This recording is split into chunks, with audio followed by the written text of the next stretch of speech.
नमस्कार दोस्तों।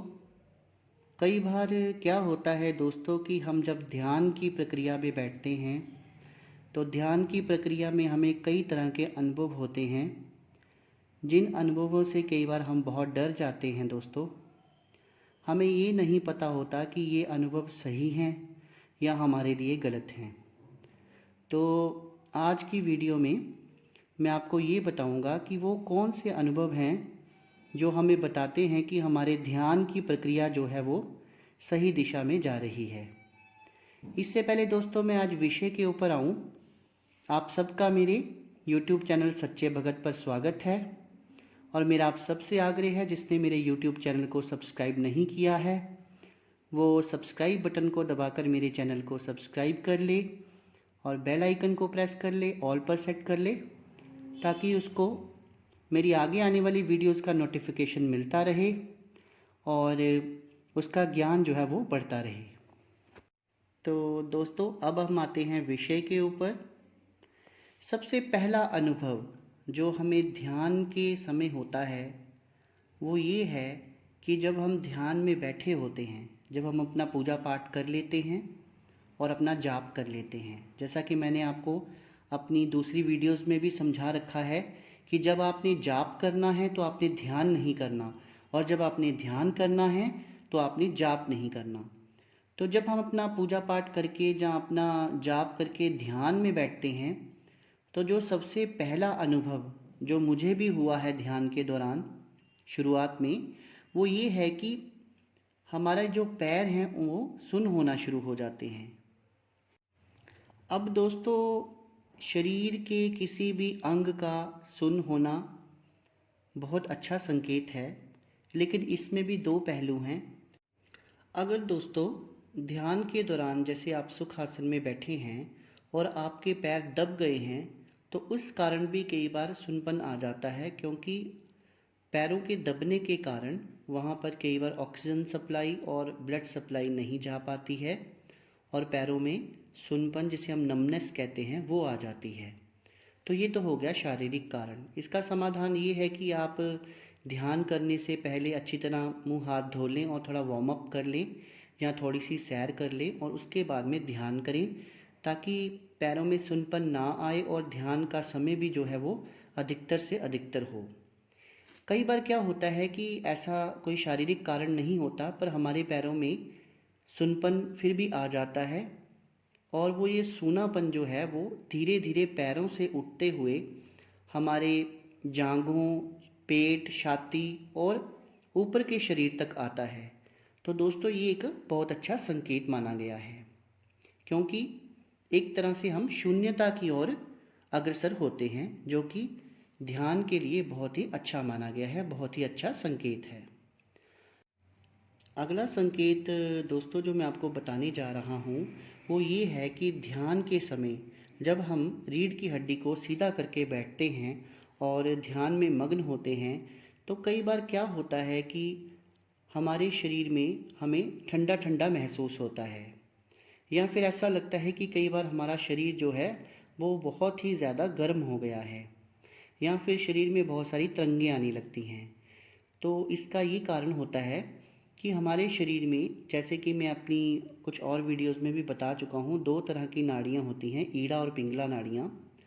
तो अगर ईड़ा नाड़ी जो है वो ध्यान से ज़्यादा सक्रिय होती है तो शरीर के किसी भाग में हमको ठंडक महसूस होती है, और अगर पिंगला नाड़ी ज़्यादा सक्रिय हो जाती है तो हमें शरीर के किसी हिस्से में गरम गरम महसूस होता है।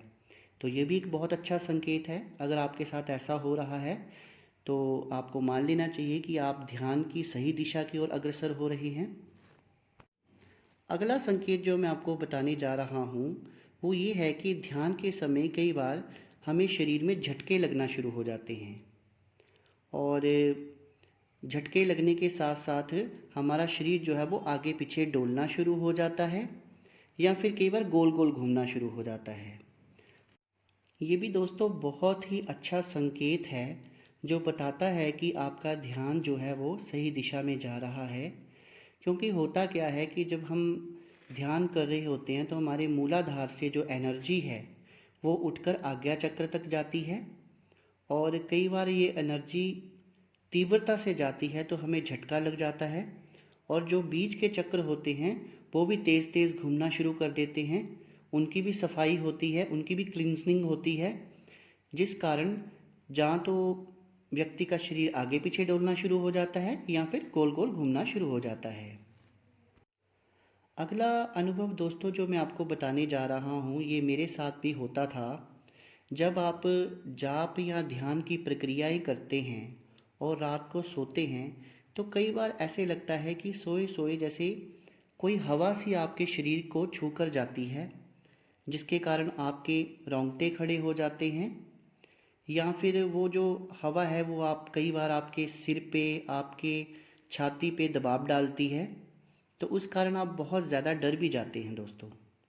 लेकिन ये डरने वाली बात नहीं है, क्योंकि जब हम ध्यान की प्रक्रिया करते हैं या जाप की प्रक्रिया करते हैं, तो जो हमारा सूक्ष्म शरीर है वो जागृत हो जाता है, और जो सूक्ष्म शरीर है वो कई बार शरीर से अलग भी हो जाता है, और आसपास अगर कोई पवित्र शक्ति हो तो वो उससे संपर्क साधने की कोशिश करता है।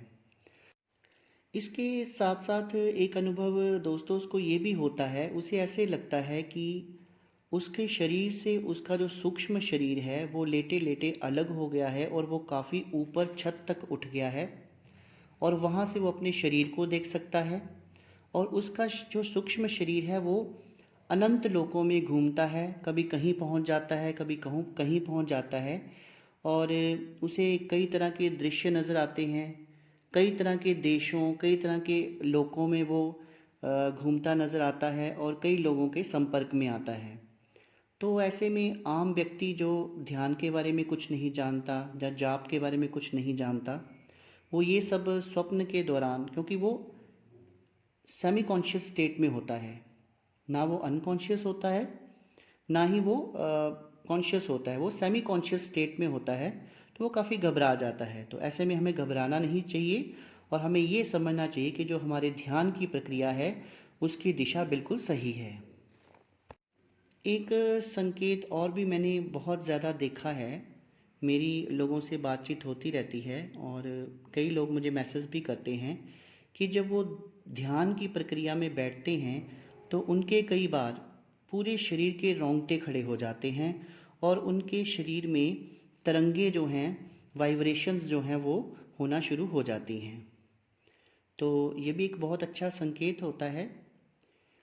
ये संकेत ये बताता है कि आप जिस इष्ट की पूजा कर रहे हैं, जिस भी ईश्वरीय तत्व की पूजा आप कर रहे हैं, उसका कोई अंश जो है वो आपके अंदर आ रहा है, आपके अंदर समाहित हो रहा है, वो आपके आज्ञा चक्र से आपके सूक्ष्म शरीर के अंदर जा रहा है, और आपकी आत्मा का परमात्मा के साथ संपर्क बन रहा है। तो ये भी एक बहुत अच्छा संकेत है।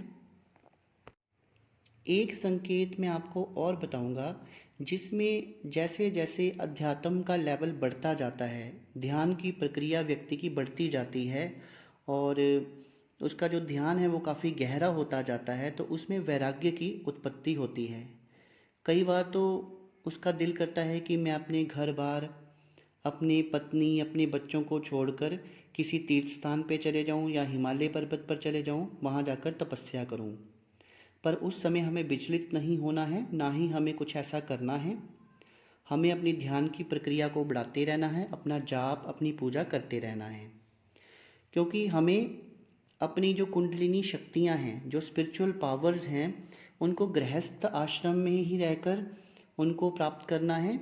और इसके लिए ज़रूरी नहीं है कि हम किसी हिमालय पर्वत पर चले जाएं या हम सन्यासी बन जाएं।